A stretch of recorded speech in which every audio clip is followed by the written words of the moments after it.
Hello, in this video I'm going to discuss text variable specific properties. As you can see, I've already edited my template.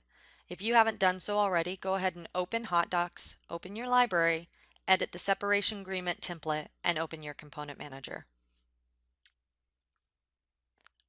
I'm going to work with the execution location variable. So I'm going to come over here to my component manager, select the variable, and double click on it. The items we're going to discuss today are the four boxes or items at the bottom of the variable field height, maximum characters, and pattern, as well as this enter key and multi-line answers, inserts new paragraph mark. I'll start with your field height. When a user, I'm going to click the test button here so we can get to a test screen. When a user sees a text variable out of the box when you first create one, they have a single field. They can enter as many characters as they want, up to 15,000. So really not as many characters as they want, but up to 15,000.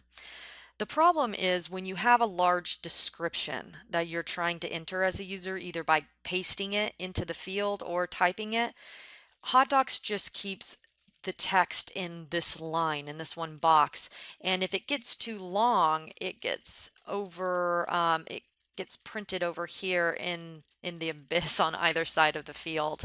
And there's no scroll bar to indicate that the text successfully was kept in the field or retained, or that if you're pasting it, that HotDocs kept any of the information outside of what you can see. So that can be disconcerting for a user.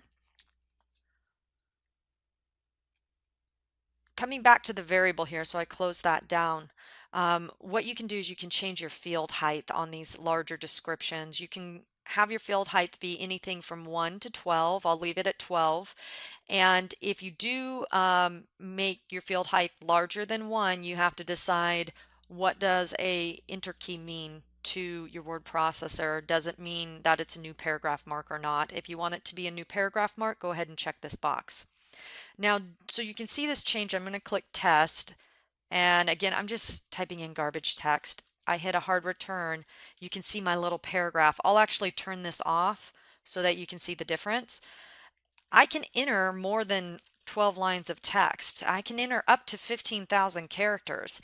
It's just that when I'm doing this, HotDocs will show me 12 rows of text at a time. I can see the scroll bar, which indicates that I do have other information in here. So it's more efficient for the user to see their information this way. Now I'm going to uncheck this and come back in. You can see the difference that I'm not getting that little paragraph mark, that show hide paragraph mark. So HotDocs is not going to put hard returns or actually new paragraph markers in the Word document when this is merged in. It's going to just treat this all as one clump of text. Outside of what I have here, besides the field height, which I'm going to change back to 1, you can actually limit the amount of text a user can enter. So I did mention they can enter up to 15,000, even though it says 0 here, which is the default when you create a new text variable. It also means the default of 15,000. Now, if for some reason, either because your document dictates, it says on the document you can only enter X number of characters, or you have business rules that dictate we only enter X number of characters in this field, you probably aren't going to change this. But if that happens, you can type in whatever those characters are. I'm not going to leave it as 100. I'll go ahead and put 5. So if 5 was the maximum, even if this was set to 2 for my field height, I still could only enter 5 characters. I'm trying to type more, but HotDocs is preventing that from happening. So I'm going to change this down to 1, and I'm going to put that back on 0.